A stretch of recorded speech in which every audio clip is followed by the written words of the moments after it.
पिछली वीडियो में देखा एक्सरसाइज फर्स्ट ई के क्वेश्चन किए थे। एक्सरसाइज फर्स्ट ई में से हमने बहुत सारे क्वेश्चन किए थे, एग्जाम्पल भी किए थे, तो वो यूनिट वही खत्म हो जाती है। अब नेक्स्ट यूनिट 2 की ओर बढ़ते हैं। यूनिट है ये 2 और चैप्टर है ये 3। यूनिट 2 चैप्टर 3 में क्या है, हमारी कोई रैखिक अवकल समीकरण होगी। चैप्टर का नाम है अचर गुणांकों वाले रैखिक अवकल समीकरण। चैप्टर का नाम क्या है? अचर गुणांकों वाले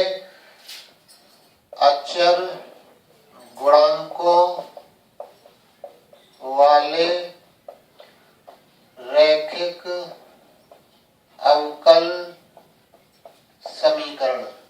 इसका मानक रूप क्या होगा? इसका मानक रूप होगा क्या? dny upon dxn। इसके साथ में कोई कांस्टेंट क्या ले लें? a0 plus a1 dn-1y upon dxn-1 plus dot dot plus last में क्या आ जाएगा? कोई an y इक्वल टू कोई फलन क्या होगा? fx। इस टाइप से हमारी ये क्या होगा? मानक रूप होगी अचर गुणांक। गुणांक कौन कौन सी अचर? a0 a1 a2 dot dot an। ये हमारे क्या है? अचर गुणांक है। अचर गुणांकों वाले क्या है? रैखिक अवकल समीकरण। तो क्या करेंगे इसके लिए?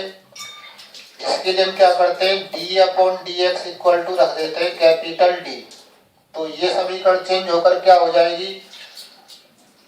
रखने पर ये अवकल समीकरण क्या हो जाएगी? a0 और क्या d की पावर n और y, जो d अपॉन dx n है तो ये n पावर यहाँ लगा दें, d की पावर n प्लस a1 यहाँ पर क्या हो जाएगा?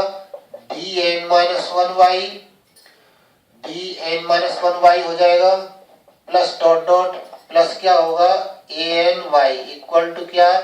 fx। तो ये हमारा अवकल समीकरण किसमें चेंज हो जाएगा? कैपिटल D में हो जाएगा। अब हल करने की विधि क्या होगी?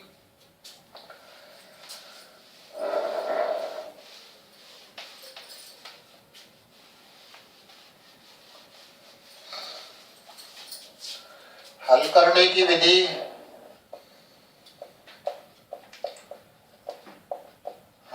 की विधि में क्या होगा? हम क्या करेंगे?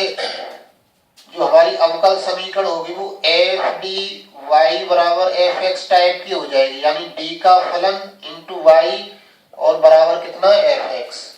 डी का कोई भी फलन होगा, कैसा भी हो सकता है, D square plus D plus 1 हो, डी के रूप में होगा, कैपिटल डी के रूप में। नहीं होगा तो हमें बनाना पड़ेगा। तो क्या करेंगे इसके लिए? हम डी बराबर क्या लिखेंगे? एम। डी बराबर एम रखकर सहायक समीकरण निकालेंगे। सहायक समीकरण निकालेंगे कैसे? d बराबर m लिखकर इसका जो हल होगा वो दो भागों में होगा। हल होगा क्या? y बराबर cf plus pi complementary function और particular integral. Complementary function cf, particular integral pi, दो भागों में होगा। हमें cf निकालना पड़ेगा और pi निकालना पड़ेगा। तो हम बात कर रहे हैं यहाँ पर केवल किसकी? cf के लिए। अभी pi वाले क्वेश्चन नहीं है, क्योंकि fx हमारा 0 होगा।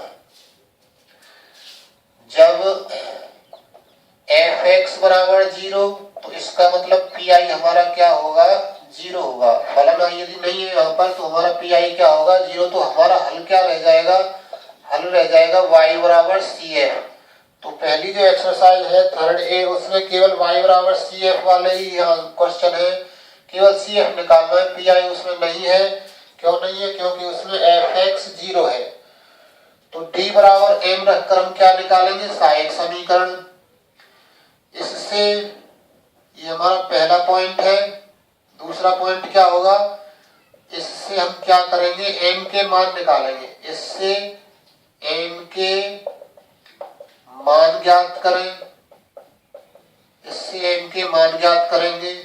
फिर नंबर क्या, तीसरा, जब m के सभी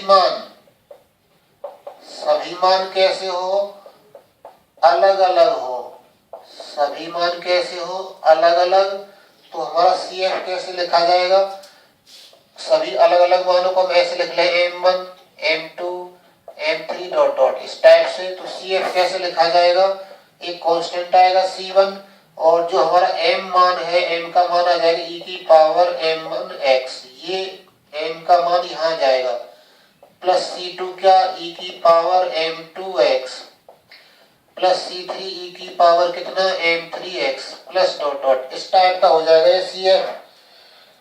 तो ये तो तब है जब m के सभी मान क्या है, अलग अलग है। हो सकता है मान समान हो, मान समान होंगे तो क्या होगा,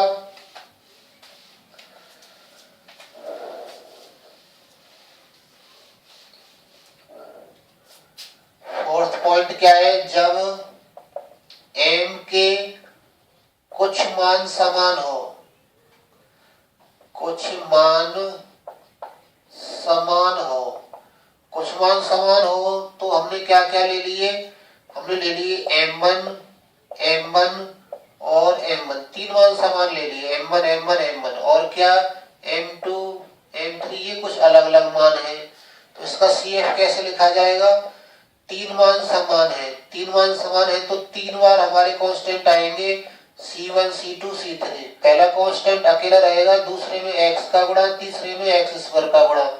यदि चार मान समान होते तो C4x क्यों आता, यदि केवल दो मान समान होते तो C1 प्लस C2x आता, तीन मान समान है तो क्या आएगा C1 plus C2x plus C3x square, x की घात बढ़ती चली जाती है, कांस्टेंट भी बढ़ते चले जाते हैं।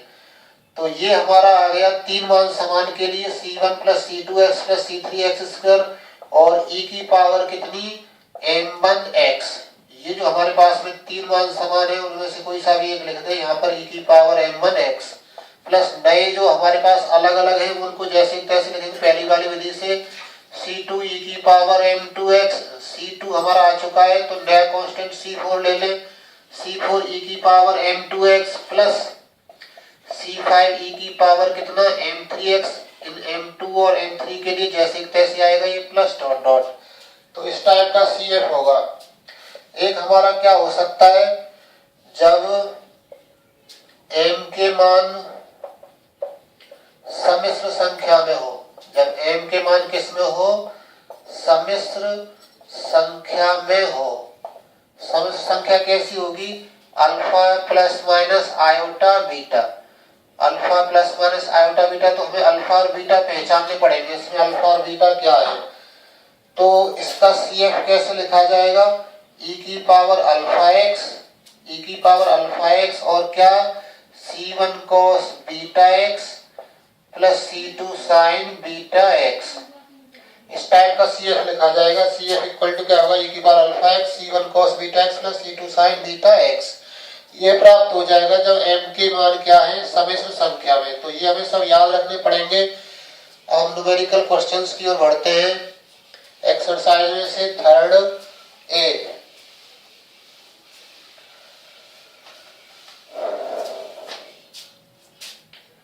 एक्सरसाइज है थर्ड ए, JPH की बुक है ये। तो क्या होगा, क्वेश्चन नंबर देखते हैं, पहला ही क्या कह रहा है उसमें, इसमें थोड़ा m का मान निकालना आना चाहिए। m का मान कैसे निकालेंगे वो हमें देखना पड़ेगा, m का मान निकालना ही थोड़ा आसान नहीं है। तो देखते हैं क्वेश्चन नंबर इसका एग्जाम्पल देख लेते हैं, बहुत बार आया है ये। एग्जाम्पल 1 है d3y upon dx cube minus 6 d2y upon dx square plus 11 dy upon dx और माइनस क्या है 6y इक्वल टू 0, ये है।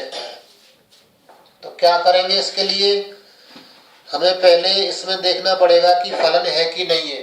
फलन यहाँ जो fx होता है वो तो नहीं है, यहाँ fx हमारा क्या है 0, fx 0 तो हमारा pi पर्टिकुलर इंटीग्रल क्या हो जाएगा 0, pi की वैल्यू 0 है।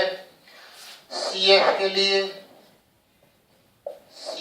लिए क्या कर रहे हैं हम, इसको हम कैपिटल D में चेंज कर रहे हैं। पहले cf के लिए d/dx बराबर कैपिटल D रखने पर, कैपिटल D रखेंगे तो ये क्या हो जाएगा d³ माइनस 6d² प्लस 11 जैसे तैसे dy minus 6y equal to 0। y समय से कॉमन आ रहा है तो क्या रह जाएगा ये d³ minus 6d² plus 11d minus 6 और क्या y इक्वल टू 0, ऐसा रह जाएगा ये d³ minus 6d² plus 11d minus 6 equal to 0, ऐसा प्राप्त हो जाएगा। अब क्या करेंगे हम d बराबर क्या लिखेंगे m रखेंगे, d बराबर m इतने वाले में रखेंगे, बराबर 0 लेंगे, इससे हमें m के मान निकालने पड़ेंगे। तो d बराबर क्या लिख रहे हैं, d बराबर m रखने पर क्या आएगा m³ minus 6m² plus 11m minus 6 बराबर 0, ऐसा प्राप्त हो जाएगा ये। अब हमें इसके या तो गुणनखंड करें, गुणनखंड नहीं हो पाते हैं तो m का मान स्वेच्छा से ऐसा रखें कि ये 0 हो जाए। तो m बराबर 1 पर 0 हो रहा है, ये m बराबर 1 इसको संतुष्ट कर रहा है। m का मान 1 रख देंगे तो ये 12 हो जाएंगे प्लस के, m बराबर 1 रख देंगे तो माइनस के 12 हो जाएंगे, माइनस के और प्लस के कैंसिल हो जाएंगे 12, तो बराबर 0 आ जाएगा।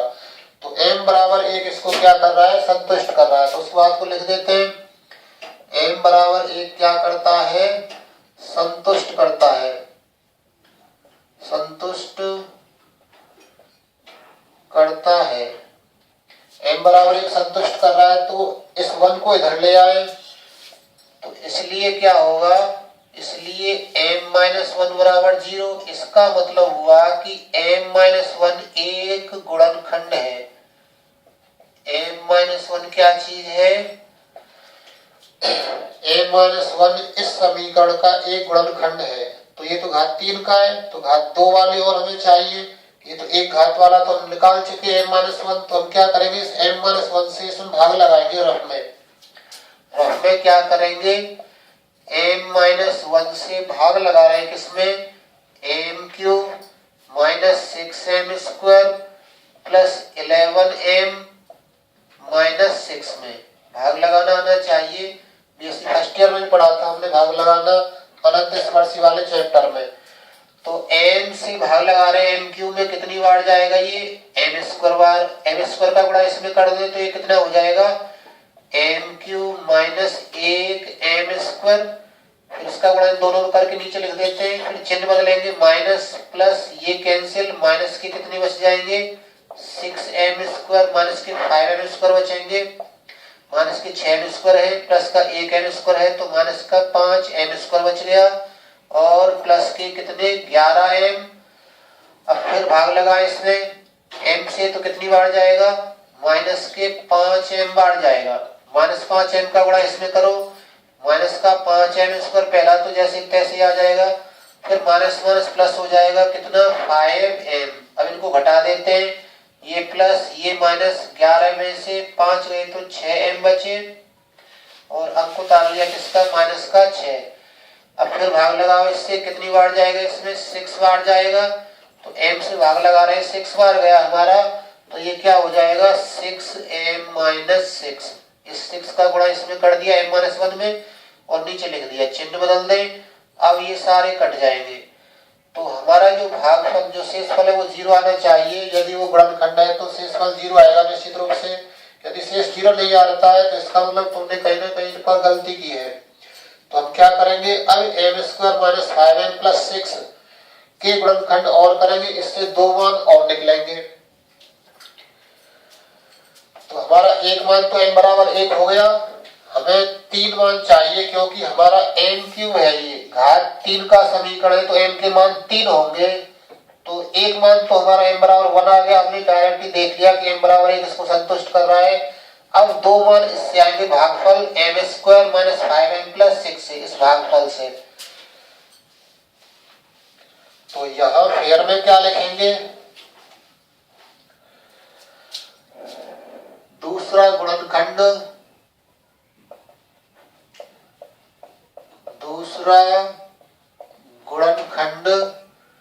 M square minus 5m plus 6 बराबर 0 होगा।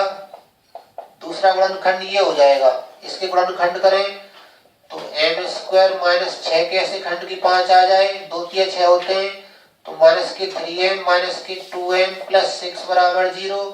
इनमें से क्या कॉमन आ रहा है, m कॉमन आ रहा है, क्या बचेगा m माइनस 3 बचेगा, माइनस 2 कॉमन आ रहा है इसमें से, क्या बचेगा m माइनस 3 बराबर 0। अब m माइनस 3 दोनों में से कॉमन, m माइनस 3 बाहर आ गया, क्या बच गया m माइनस 2 बराबर 0। तो एक बार तो m माइनस 3 बराबर 0 और एक बार क्या m माइनस 2 बराबर 0। तो m बराबर क्या मिल जाएगा, यहाँ से 3 और यहाँ से m बराबर क्या मिल जाएगा 2। तो m के दो मान और आ गए 3 और 2, एक मान हम पहले निकाल चुके हैं, m बराबर 1 था। तो हमारे m के 3 मान हो गए क्या क्या,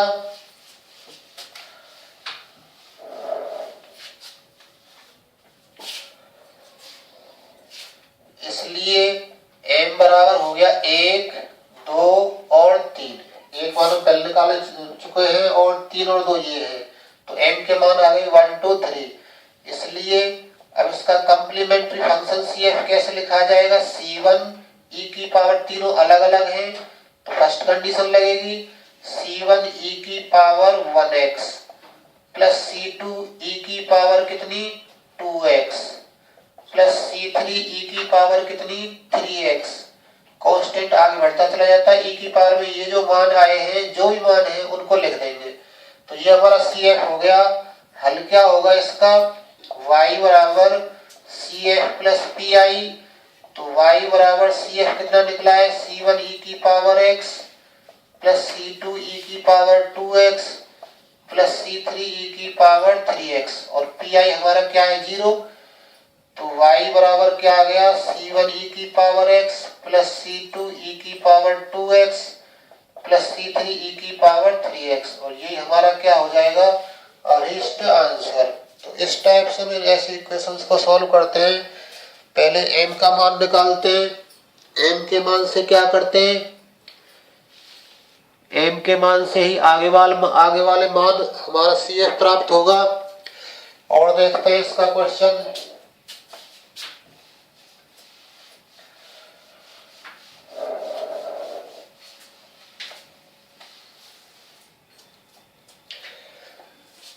क्वेश्चन नंबर देख लेते हैं इसका पहला, एग्जाम्पल्स को देखना करके।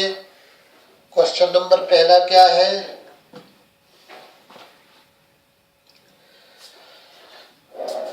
क्वेश्चन नंबर 1 दे रखा है d2y upon dx square plus 2dy upon dx 2dy upon dx plus 5 बराबर 0, ऐसा दे रखा है। तो हम क्या करेंगे इसमें, d अपॉन dx बराबर पहले कैपिटल D रखेंगे। कैपिटल D रखने पर क्या हो जाएगा, ये d square plus 2d plus 5 equal to 0 और y और है, y को हम बाहर कर ले, बिल्कुल 5y है, ये y बाहर कर ले, बराबर क्या रह जाएगा 0। तो क्या करेंगे, इसमें PI तो 0 होगा क्योंकि हमारा जो फलन है वो यहाँ 0 है।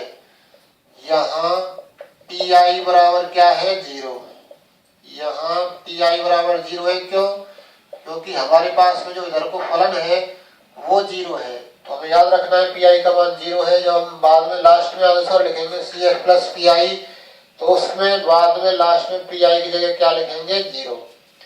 अब CF के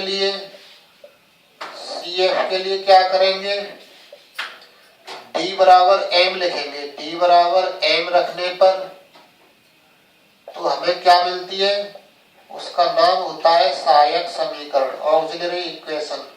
सहायक समीकरण क्या होगा, m square plus 2m plus 5 equal to 0। तो 5 के ऐसे खंड के 2 आ जाए तो ऐसे गुणनखंड तो होते नहीं, तो हम धराचार विधि से हल करेंगे इसको। तो a बराबर 1 है, b बराबर 2 है और c बराबर क्या है 5।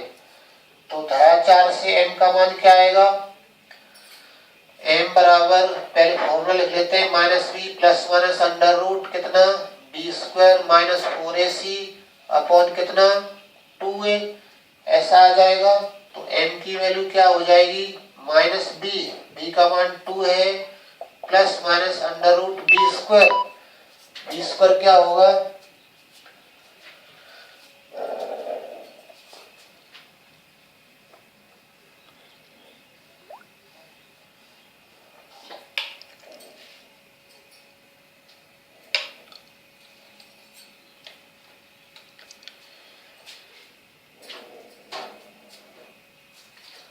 बी स्क्वायर की वैल्यू क्या होगी 4, 2 का स्क्वायर हो जाएगा 4 माइनस 4a, a की वैल्यू क्या होगी 1 इंटू सी की वैल्यू क्या होगी 5 अपॉन 2a, 2 इंटू a की वैल्यू क्या हो जाएगी 1।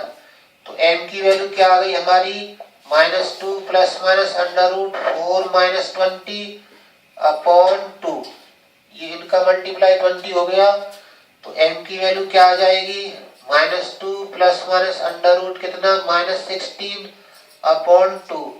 तो m की वैल्यू क्या आ जाएगी माइनस 2 प्लस माइनस माइनस का वर्गमूल आयोटा होता है और 16 का वर्गमूल क्या हो गया 4 बटे कितना 2। अब ये 2 तो सबके नीचे अलग अलग बटे में करेंगे, यहाँ भाग लगाएंगे तो क्या रह जाएगा माइनस का 1 और यहाँ भाग लगाएंगे 2 से 4 में तो क्या रह जाएगा प्लस माइनस आयोटा इंटू 2।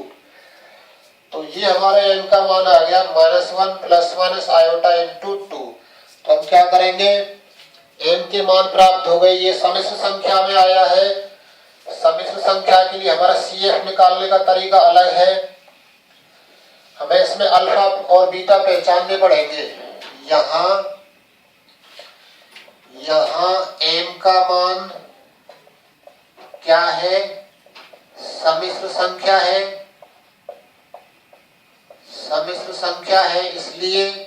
इसलिए क्या होगा alpha plus minus iota beta से तुलना करेंगे तो अल्फा की वैल्यू हमारी -1 है और बीटा की वैल्यू क्या है 2। CF कैसे लिखा जाता है e की पावर अल्फा x ब्रैकेट के अंदर c1 cos beta x plus c2 sine कितना बीटा x, ऐसे लिखा जाता है CF। तो हमारा CF क्या निकल के आएगा, CF बराबर e की पावर अल्फा का काम -1x और c1 कांस्टेंट cos बीटा का काम 2 कर रहा है 2x plus c2 sign beta का काम 2 कर रहा है 2x, ऐसा रह जाएगा CF। तो इसका हल क्या होगा, हल होगा y बराबर CF प्लस PI और PI हमारा 0 है तो PI को तो लिखे ना लिखे CF लिख देते हैं।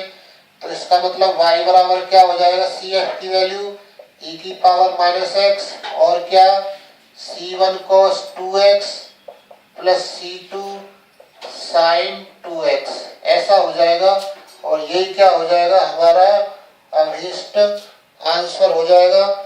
इस टाइप से हमें क्वेश्चंस को हल करना है। y की वैल्यू प्राप्त हो गई, CF से PI हमेशा इस एक्सरसाइज में तो 0 है क्योंकि हमारे फलन का मान 0 है।